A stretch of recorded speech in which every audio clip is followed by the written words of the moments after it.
नमस्कार, IBN भारत देख रहे हैं आप। मैं हूं देवेंद्र कुशवाहा। जैसा कि आप जानते हैं कि कृषि बिल पर किसानों का रुख क्या है और सरकार का रुख क्या है।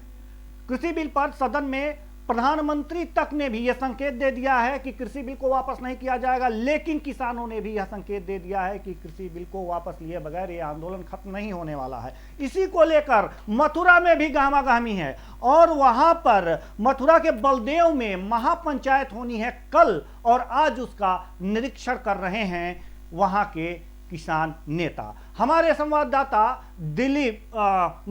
हमारे संवाददाता दीपक वहां पर मौजूद हैं और इन नेताओं से बात करेंगे कि आखिर कृषि बिल में आपको क्या दिक्कतें हैं और तमाम बातें करेंगे। तो फिलहाल हम स्वागत करते हैं उन नेताओं का अपने इस कार्यक्रम में जो हमारे साथ जुड़ेंगे दीपक के माध्यम से। दीपक जी, आप तक हमारी आवाज आ रही है?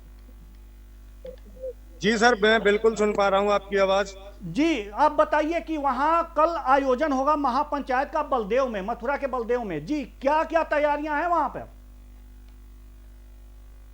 सर, यहाँ पर मंच लग चुका है और मंच के साथ साथ सभी तैयारियां यहाँ पर नेता लगे हुए हैं और सारी तैयारियां यहाँ चल रही हैं। आप देख सकते हैं स्टूडियो कैमरा के माध्यम से कि क्या क्या तैयारियां यहाँ पे चल रही हैं।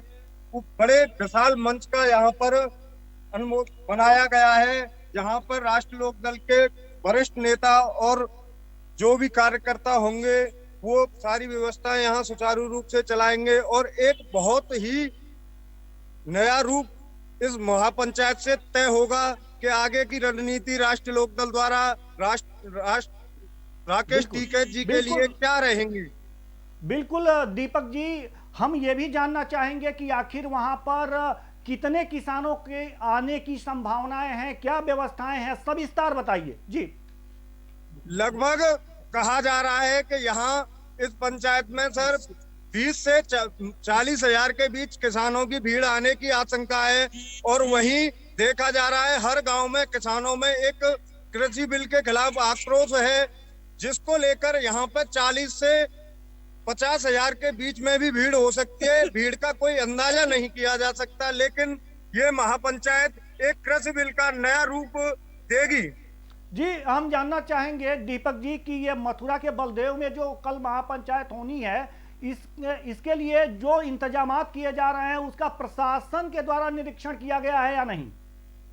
सर, अभी तक प्रशासन के द्वारा यहाँ पर कोई निरीक्षण नहीं किया गया है।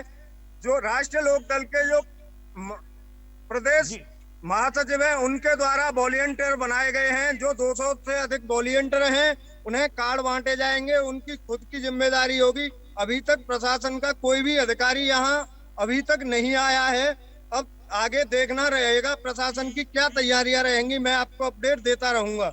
जी दीपक जी, एक बात और है कि तमाम जगहों से किसान आएंगे, अपने अपने साधन से आएंगे, ट्रैक्टर से आएंगे, ट्रॉली से आएंगे और भी तमाम संसाधनों से आएंगे, तो उसके लिए क्या व्यवस्थाएं, क्या इंतजामात किए गए हैं? उसके लिए सर 8 जगह पार्किंग चिन्हित की गई हैं और राष्ट्रीय लोक दल के प्रदेश अध्यक्ष जी से हमारी बात हुई थी, उन्होंने बताया है कि 8 जगह पार्किंग चिन्हित की गई हैं जहां पर हमारे वॉलंटियर लगाए जाएंगे। वॉलंटियर ही सारी व्यवस्थाएं हमारे देखेंगे, क्योंकि होता क्या है कभी कभी जाम की स्थिति बनती है, इसलिए पार्किंग की पूरी व्यवस्था राष्ट्रीय लोक दल के द्वारा अभी तक की गई है। यहाँ तक कि प्रशासन का कोई भी अधिकारी न तो यहाँ निरीक्षण करने आया है, न कोई अन्य प्रशासन के द्वारा हलचल देखी गई है अभी तक। जी दीपक जी, हम ये भी चाहते हैं कि वहां पर जो नेता इस समय मौजूद हैं उनसे भी आप बात करें, कृषि बिल के बारे में बात करें, वहां के आयोजन के बारे में बात करें, तमाम मुद्दों पे उनसे बात करें। जी, अगर आपके पास कुछ वहां पर नेता मौजूद हो। राजेंद्र सिंह सिकरवार जी, प्रदेश महासचिव राजेंद्र सिंह सिकरवार जी, जिनसे हम बात करेंगे क्या क्या तैयारियां रहेंगी कल को लेकर राष्ट्रीय लोक दल की। जी देखिए, हम लोग गांव गए हैं, दौड़ गए हैं, जनता में बड़ा उबाल है। ये तो सभी कहते हैं 3 काले कानून, लेकिन किसान इतना तो जानता ही है कि MSP पे इन्होंने कानून आज तक लागू नहीं किया है। जी, कम से कम 1 हफ्ता हो गया सदन चलते हुए। वैसे तो मोदी जी कहते हैं कि MSP चालू थी, है और रहेगी, लागू रहेगी, लेकिन अगर उन्हें इस समय उसका कानून पास कर दिया जाए तो कहने की क्या जरूरत पड़ेगी। तो इसे हर किसान जानता है कि केवल मोदी जी धोखा दे रहे हैं, और इसीलिए उत्साह है कि हमारे खिलाफ जो 3 काले कानून बनाए हैं, ये कानून देश का सत्यानाश कर देंगे, किसानों का नाश कर देंगे, किसानों के पास कोई उपाय नहीं रहेगा, खेती सब चली जाएंगी। इसलिए किसानों में उत्साह है और सब भारी भीड़ आएगी अब। राजेंद्र जी, मैं आपसे जानना चाहूंगा, यहाँ जी दीपक जी, आप नेताजी से ये पूछिए कि आखिर जब एमएसपी पे अगर जो सरकार उसकी गारंटी तय कर दे तो क्या किसान आंदोलन वापस ले सकते हैं? अगर एमएसपी पे सरकार कानून तय कर दे तो आप किसान आंदोलन वापस ले सकते हैं? सरकार अगर ये बिल बना देती है, सदन में बिल पास कर देती है, तो किसान भी सोचने में मजबूर होगा और उसमें बैठ के वार्ता होगी, कोई ना कोई हल जरूर निकलेगा। और जब तक एमएसपी भी पास नहीं कर रही है, जबकि संसद चल रही है, तो किसान कुछ भी नहीं, केवल एक ही वो है, 3 काले कानून वापस ले, उससे पहले कुछ भी नहीं है। जी दीपक जी। जी सर, बता। वहां के तैयारियों के बारे में भी कुछ प्रश्न करिए। सर, यहाँ पर क्या तैयारी है आपके द्वारा? मैं आपके द्वारा मंच माध्यम को दिखाना चाहूंगा, मंच पर क्या तैयारियां हैं। यहाँ पर मंच लग चुका है और पूरे फील्ड को साफ भी कराया गया है। मैं अपने कैमरामैन से कहूंगा आपको मंच दिखाया जाए पूरा, और फील्ड भी दिखाया जाए। सर, ये फील्ड भी इतना बड़ा है कि यहाँ 50 से 60 हजार लोगों को आ सकते हैं और यहाँ पर कोई भी दिक्कत का सामना नहीं करना पड़ेगा। जी दीपक जी, मैं चाहता हूं कि आप नेताओं से कृषि बिल पे बात करें। देखिए, हमारे यहाँ हमारे प्रदेश महामंत्री राजकुमार सांगवान जी आ चुके हैं, हमारे ब्लॉक प्रमुख राजपाल सिंह भरंगर आ चुके हैं, और हमारे रोहित प्रताप जो इस विधानसभा से भावी प्रत्याशी हैं, वो भी आ चुके हैं। कई नेता हैं यहाँ पे, ये सब जायजा ले रहे हैं और तैयारियां करा रहे हैं, सब लगे हुए हैं एमएसपी बिल पे अपनी प्रतिक्रिया। एमएसपी बिल पर आपकी क्या प्रतिक्रिया है? एमएसपी बिल तो इनको पास कर देना चाहिए। इतने दिन संसद चलते हो गए, जब एमएसपी बिल भी पास नहीं करेंगे, ये कहते हैं गारंटी है गारंटी है, ऐसे गारंटी नहीं, ऐसे गारंटी कौन मान लेता है? इनको बिल पास कर देना चाहिए। दीपक जी, आप पूछिए नेताजी से, ये पूछिए दीपक जी, नेताजी से ये पूछिए कि आखिर जो 3 कानून को काला कानून कहा जा रहा है, जैसा कि कृषि मंत्री ने सदन में पूछा था कि आखिर इसमें काला क्या है, तो अगर एमएसपी को अलग करके देखें तो आखिर इन 3 कानून में काला क्या है, यह सवाल करिए आप। मैं राहुल सागवान जी से पूछना चाहूंगा कि इन 3 काले कानूनों में आखिर ऐसा क्या है? 3 कानून जो बनाए हैं, मेरा तो सवाल ये है कि उसमें यही बता दें किसान के लिए क्या है। किसान के लिए तो इसमें कुछ है नहीं, ये तो टोटल जो कॉर्पोरेट सेक्टर है, कृषि जो क्षेत्र है, कृषि जो बाजार है, उस पर कॉर्पोरेट सेक्टर हावी हो जाए, उसका कब्जा हो जाए, ये सिर्फ कानून 3 उसके लिए बनाए गए हैं। इसका किसान से कोई ताल्लुक नहीं है। और अगर हम एक राष्ट्र नेताजी, एक राष्ट्र और एक बाजार की संकल्पना तो कांग्रेस ने की थी। खुद सदन में जो हमारे पूर्व प्रधानमंत्री थे मनमोहन सिंह जी, उन्होंने कहा था कि किसानों के जो छोटे किसान हैं उनके भलाई के लिए, उनके लाभ के लिए, उनका जीवन स्तर को सुधारने के लिए एक राष्ट्र और एक बाजार की स्थिति पैदा करनी पड़ेगी हमें। तो ऐसे में अगर इस तरह से एक राष्ट्र एक बाजार के कानून आते हैं तो इसमें दिक्कत कहाँ है, हमें यह समझाइए। देखिएगा, एक राष्ट्र एक बाजार की बात में जो छोटा किसान है, मैं आप भी जानते हैं इस बात को, मैं आपको यही बताना चाहता हूँ कि छोटे किसान की इतनी हैसियत नहीं होती कि जिसके पास में कम जमीन है और उसके पास पैदा भी कम हो रही है, वो उसको लेकर ऐसा नहीं कि गुजरात में बेचने चला जाएगा, महाराष्ट्र में बेचने चला जाएगा। उसके तो बेचारे के उतने, उसके पास आर्थिक कोई सोर्सेज नहीं है। उसके पास तो वो आर्थिक रूप से इतना कमजोर होता है, जो खेती में लागत लगाता है उसको भी नहीं मिल पाती है। और जब एमएसपी की गारंटी की बात कर रहे हैं, कानून बनाने में सरकार को दिक्कत क्या आ रही है? वो एमएसपी को कानून के दायरे में लिया है तो किसान को लगे कि मेरी जो फसल है, जो मेरी उसमें लागत आई है, वो कम से कम मेरी फसल सिक्योर हो गई है। आज उसको यही पता नहीं है। अगर ये कारपोरेट सेक्टर इस पर हावी हो जाएगा तो उसकी मर्जी हो जाएगी। अब स्टॉक लिमिट की इसमें छूट दे दी है तो किसान के पास तो ऐसी सामर्थ्य नहीं है कि वो बहुत सारे बाजार से अपना सामान खरीदे और उसको बहुत लंबे टाइम तक पूरा स्टॉक अपने पास रख ले। ये तो उन्हीं के पास जो बड़े धनाढ़ लोग हैं, जो बड़े बड़े और है नहीं, एक बात और है कि हमारे जो किसान हैं, जो छोटे किसान हैं, वो 86% हैं और जो 14% किसान हैं वही जो है एपीएमसी मार्केट का लाभ ले पाते हैं। ऐसे में 86% किसान के लिए एक अगर जो खुला बाजार सरकार दे रही है तो उसमें दिक्कत क्या है? कहाँ दे रही है सरकार? ये तो बता दे कि छोटे किसान के लिए इसका ये लाभ है, कुछ तो बताए ना सरकार हमें। भाई छोटे किसान के लिए इस कानून से कौन सा लाभ होने जा रहा है? हम ये जानना चाहते हैं कि जो स्टॉक लिमिट ये है, कोई भी व्यक्ति जमाखोरी नहीं कर अगर सकता। जो पूरा जमाखोरी मार्केट दे दी है। ओपन कर रही है मेरा सरकार। सवाल है, मेरा सवाल ये है, जी। अब से पहले किसान अगर अपने ट्रैक्टर ट्रॉली में गेहूं भर के ले जा रहा है, अपना आलू लेके जा रहा है, तो उसको कोई भी मार्केटिंग इंस्पेक्टर और एसडीएम और तहसीलदार कोई रोकने की हिम्मत किसान को नहीं जुटा रहा था। लेकिन अगर कोई व्यापारी लेके जा रहा वो उसको पकड़। जी जी दीपक जी से अब जो इस कानून से बात खत्म किया है, के लिए पाबंदियां खत्म की है, जो अपने पास में अपार धनाढ़ ये जो खाद्यान्न है इकट्ठा करके स्टॉक रख सकते हैं, फिर अपनी मर्जी से उसको जब कमी होगी बाजार में तब उसको निकालेंगे महंगी दरों पे। एमआरपी उनका होगा। ये इस चीज को समझने की जरूरत है। मेरा बात तो वहां बेचने की है ना, बात तो बेचने की आती है कि उत्पाद जो है वो बिके, ये बेचने वाली बात है। और जहां तक एमएसपी की बात है तो एमएसपी अगर जो सरकार मान लेती है एमएसपी पे, तो अगर जो खुला मार्केट दे रही है और गारंटी भी दे रही है, वहां दिक्कत कहां आ रही है आपको? कहां गारंटी दे रही है? कहां गारंटी दे रही है? अगर तो आप अगर हम अगर गारंटी दे रही हो, नेताजी किसान एक बात मान लीजिए ना, एक बात मान लीजिए कि आपकी एमएसपी की गारंटी दे दे सरकार, अगर एमएसपी की गारंटी सरकार दे दे और ऐसे में खुला मार्केट भी हो तो कोई दिक्कत है? हाँ, किसान कब कह रहा है इस बात को? किसान तो ये कहता कि मेरे पास में मेरी फसल की सिक्योरिटी हो, जो मेरा लागत मूल्य है जो सरकार एमएसपी तय करे उसको खरीदने की गारंटी हो। तो कम से कम जो कारपोरेट, मैं अभी आज आपको फिर कह रहा हूँ इस बात को, देखिएगा ये उसी तरह का सवाल है कि जो अभी वो राज्यसभा में कहें, लोकसभा में कहें, मोदी जी कुछ कह रहे हैं कि एमएसपी रहेगा, जारी रहेगा, वो रहेगा। जैसे उन्होंने 15 लाख हर एक के खाते में ला दिए, काला धन निकाल के सब वापस ला दिया। जी, हम उस बात का समर्थन नहीं करते, हम यही चाहते हैं। ये सही बात है, आपकी मांग जायज है। एमएसपी पे अगर जो गारंटी लागू कर दिया जाए, क्या हम ये समझें कि अगर एमएसपी पे गारंटी सरकार लागू कर दे तो ये आंदोलन वापस हो सकता है?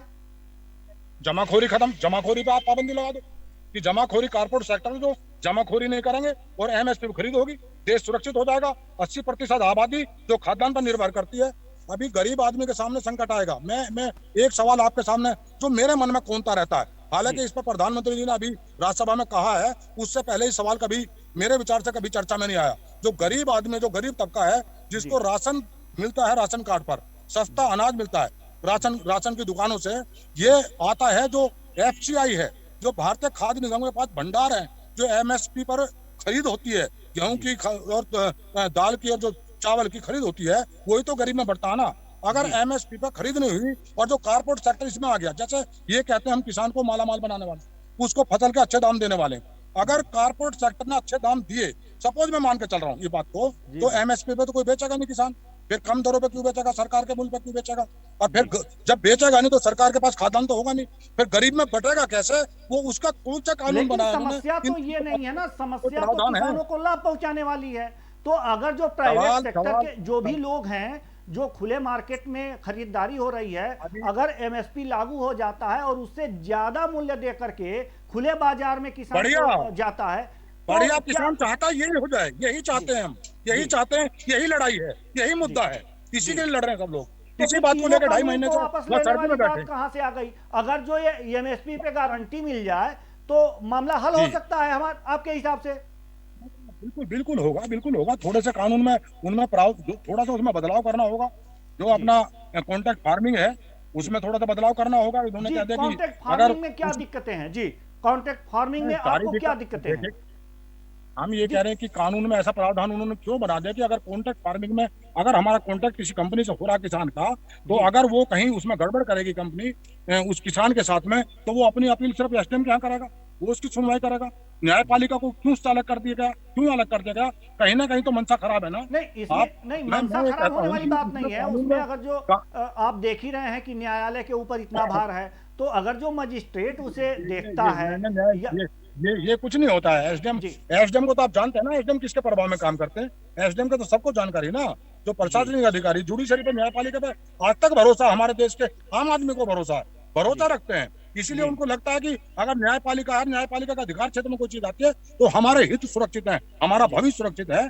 तो इसलिए वो न्यायपालिका की बात करें। क्या दिक्कत, सरकार को क्या दिक्कत है उसमें, कानून में ये थोड़ा सा अमेंडमेंट कर दें, कोई दिक्कत अच्छा, नहीं ये है। चीज नहीं हो कॉन्ट्रैक्ट सकता फार्मिंग क्या? ये चीज नहीं किया जा सकता क्या? आप लोगों के दिमाग में ये बातें नहीं आती कि आखिर जो हमारे मात्र 14% किसान एपीएमसी का लाभ ले रहे हैं, वो 100% किसान लें, यानी कि जो 86% शेष हैं वो भी लें? क्या क्रय केंद्रों की संख्या को बढ़ाने को लेकर के बातें नहीं आती हैं?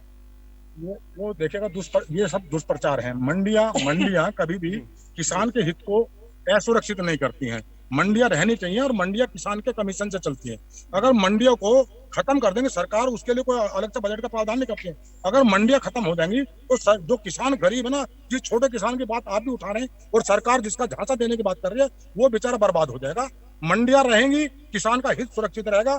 अगर सरकारी जो दर है उस पर खरीद की गारंटी होगी, मंडियों में उस दर से नीचे उसका खाद्यान्न नहीं खरीदा जाएगा, किसान का भविष्य सुरक्षित रहेगा, उसके परिवार सुरक्षित हो जाएंगे, वरना किसान बर्बाद हो जाएगा।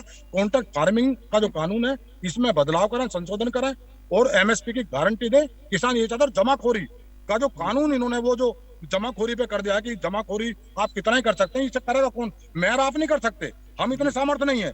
ये अडानी, अंबानी, जो टाटा, बिरला, जो बड़े बड़े ग्रुप हैं, जो बड़ी बड़ी कंपनियां हैं, ये सब जो इसमें आ रही हैं, अगर इन्होंने किसी खाद्यान्न को अपने कब्जे में करके रख लिया, मार्केट में उसकी कमी होगी तो उसकी दरें बढ़ेंगी, उसका लाभ सिर्फ उनको होगा, आम किसान को नहीं होने वाला। मैं यही कह रहा हूँ कि सरकार को कम से कम अपने उन पर विचार करना चाहिए, इनमें सुधार करने चाहिए, एमएसपी की गारंटी भी दें, कॉन्ट्रैक्ट फार्मिंग में उसमें बदलाव करें और जो जमाखोरी है इस पर जरूर अंकुश लगाएं, इसमें जरूर कोई ना कोई इसमें फैसला लें, वरना देश तबाह हो जाएगा। मतलब हम माने कि अगर जो कॉन्ट्रैक्ट फार्मिंग में अगर जो न्यायपालिका मेंशन कर दिया जाए, एमएसपी लागू कर दिया जाए, तो ये जो दोनों मांगे अगर जो सरकार मान ले तो ये आंदोलन समाप्त हो सकता है। कह रहे हैं किसान तो यही तो कह रहे हैं, किसान तो लगातार यही कह रहे हैं। उन्होंने उसके बाद ही तो उन्होंने कहा कि अन्य संगठनों की जमाखोरी बड़ा सवाल है। नहीं, ये मेरा निवेदन लेकिन फिर भी ये बातें आ रही हैं सामने किसान संगठनों से कि अगर ये बातें भी मान लेते हैं फिर भी आप ये तीनों कानून वापस लें, संशोधन की बात ही नहीं हो रही है। अगर संशोधन की बात पे संगठन, आप जैसे दो उपाय सुझाए हैं कि एक कॉन्ट्रैक्ट फार्मिंग में न्यायपालिका का समावेश होना चाहिए जो इसमें से निकाल दिया गया है, और दूसरी बात जो आपने कही है कि एमएसपी की गारंटी मिलनी चाहिए, तो ये दो मुख्य चीजें हैं। अगर दो मुख्य चीजें इसमें मेंशन कर दी गई, देखिएगा आम आदमी से, हमारे देश के आम आदमी से जो 80% जनता है जो गरीब भी है, आम आदमी से जुड़ा हुआ है जमाखोरी का मामला। जमाखोरी अगर देखेगा, ये अगर बड़े बड़े कॉर्पोरेट घराने जो हैं, अगर इन्होंने, अभी मैंने देखा था पिछले उसमें आंध्र प्रदेश में दाल की कालाबाजी, 8 आड़तियों ने दाल अपना सारा इकट्ठा वहां कर लिया और मार्केट में दाल पाया नहीं, उसकी दरें महंगी हो गई है ना, दाल एकाएक महंगी होगी दाल जो है। तो ये जो जमाखोरी है ना, ये हमारे देश के लिए ये खतरनाक है, आम गरीब आदमी के लिए खतरनाक है। एमआरपी उनका होगा, किसान को उसका उतना रेट नहीं मिलेगा। कम से कम इन सब चीजों पर जरूर ध्यान होना चाहिए। मेरा यही निवेदन है कि वो जमाखोरी वाला हो, कॉन्ट्रैक्ट फार्मिंग का हो और एमएसपी का हो। चर्चाएं हुई हैं जी नेताजी, आपसे जो चर्चाएं हुई हैं उनमें से जो मूल चीज निकल करके सामने आ रही है वो ये है कि कॉन्ट्रैक्ट फार्मिंग में न्यायपालिका का समावेश किया जाए, दूसरी एमएसपी की गारंटी दी जाए और तीसरी जमाखोरी को हटाया जाए, यानी उस पे अंकुश लगाने का प्रावधान किया जाए। तो अगर जो ये मंडियों को सुरक्षित रखा जाए, मंडियों को सुरक्षित रखा जाए, मंडियों को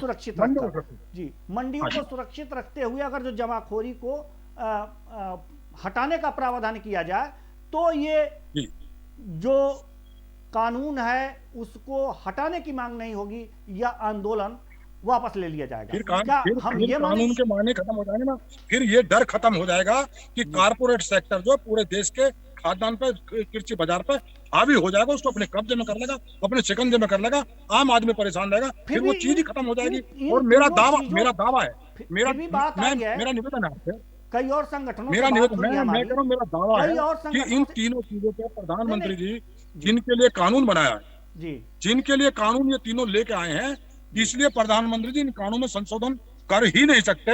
वो ये कानून रहेंगे तो वे जो कारपोरेट घराने वो मोदी जी के दोस्त रहेंगे, और अगर ये कानून खत्म हो गए तो दोस्ती में जरूर कहीं ना कहीं दरार पड़ेगी।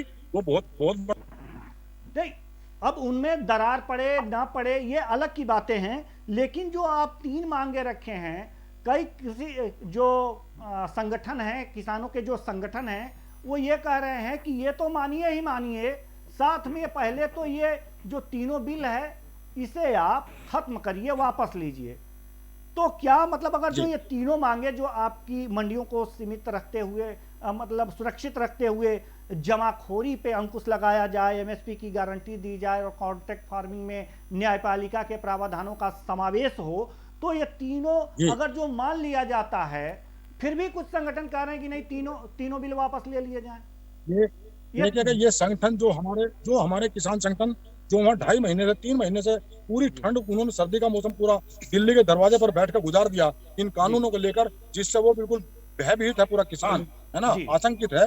तो अब अगर पहले तो किसानों ने यही बात रखी थी, जिस समय ये अध्यादेश लेकर आए थे और उसके बाद संसद में लेकर आए हैं इसको, तो किसानों ने पहले तो वही बात रखी थी जो मैं आज कह रहा हूँ इस बात को। अब वो कानून वापसी की बात उन्होंने अब कही है ना, जब सरकार ने उसको सोचना ही बंद कर दिया और वो अपनी जिद पे आमादा है। जो संगठन है, जिस संगठन ये जो महापंचायत हो रही है, तो क्या अभी ये तीनों बातें अगर जो सरकार मान ले, तो क्या कानून वापसी की जो मांग है वो वापस हो सकती है?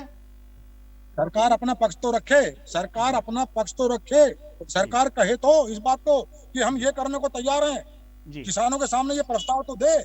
नहीं, सरकार इस प्रस्ताव को देने को तैयार नहीं है, तो हम नई बातों पे हम ये अपनी तरफ से हम क्यों कह दे, सरकार इन चीजों पे बताए जो हमने कहा है, सरकार बताए इन चीजों पे कि हाँ हम ये चीजें करने को तैयार हैं, तब किसान विचार करेगा।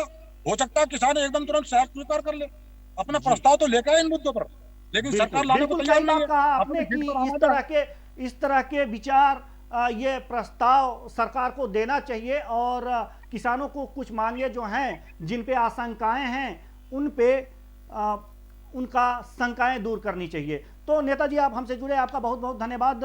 हम दीपक जी के पास आना चाहेंगे, जो हमारे संवाददाता हैं, वहां पे हम चाहते हैं कि कैमरे में आ जाए, फ्रेम में आ जाए।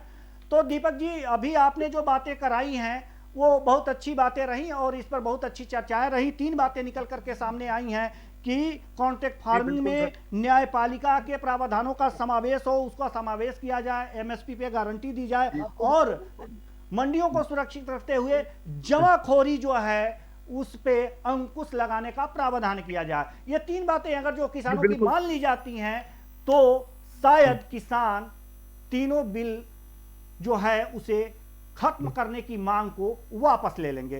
तो दीपक जी, कल जो हम आपसे पूछना चाहेंगे कि जो कल महापंचायत होने वाली है, कितने बजे से कितने बजे तक होगी? सर, ये महापंचायत 12 बजे से 3 बजे तक रहेगी, जहां पर राष्ट्रीय लोकदल के उपाध्यक्ष माननीय जयंत चौधरी जी शिरकत करेंगे। जी। मैं आगे की बात करना चाहूंगा बल्ले ब्लॉक के प्रमुख श्री राजपाल सिंह मात्र हमारे पास 1 मिनट का समय है, जिनसे भी बात करना हो तुरंत बात कर लीजिए, हमारे पास 1 मिनट का समय शेष बचा हुआ है। कल की क्या क्या तैयारियां रहेंगी आपकी? कल यहाँ जो है आदरणीय जयंत चौधरी जी आ रहे हैं, वो मुख्य अतिथि के रूप में है जी। और यहाँ मैं समझता हूँ कम से कम जी 50,000 की भीड़ इकट्ठी होगी, जो एक किसान महापंचायत का बड़ा रूप दिया जाएगा जी। यहाँ ही मैं बात करना चाहूंगा रोहित प्रताप जी से। रोहित प्रताप जी, सिक्योरिटी के पर्पज से और आने के समय से क्या रहेगा? लगभग 100 वॉलंटियर्स, नौजवान वॉलंटियर्स हमने रखे हुए हैं पार्टी की तरफ से, पार्टी हाईकमान की तरफ से, जिनको कि सिर्फ और सिर्फ इसीलिए रखा गया है कि कोई झगड़ा ना हो, कोई कैसी भी बात ना हो जिससे पंचायत बिगड़ जाए, और साथ ही साथ पार्किंग के लिए भी उन्हें रखा गया है। जी, बहुत बहुत धन्यवाद जुड़ने के लिए जिससे कि दीपक 12:30 जी, बजे यहाँ आ और जाए। मैं ये कहना चाहूंगा आपसे कि अब हमारे पास समय नहीं है दीपक जी, हम कल जुड़ेंगे और बातें होंगी। महापंचायत का सीधा प्रसारण हम चाहेंगे कि हम आपको दिखा सकें। तो कुल मिलाकर ये देखा गया है कि ये जो सारी बातें आई हैं, किसान अपनी मांग वापस ले सकते हैं। सरकार हाथ तो बढ़ाए, सरकार सिर्फ कह रही है क्या कि हाँ हम हाथ बढ़ा रहे हैं, हम आपकी बातों को सुनना चाहते हैं।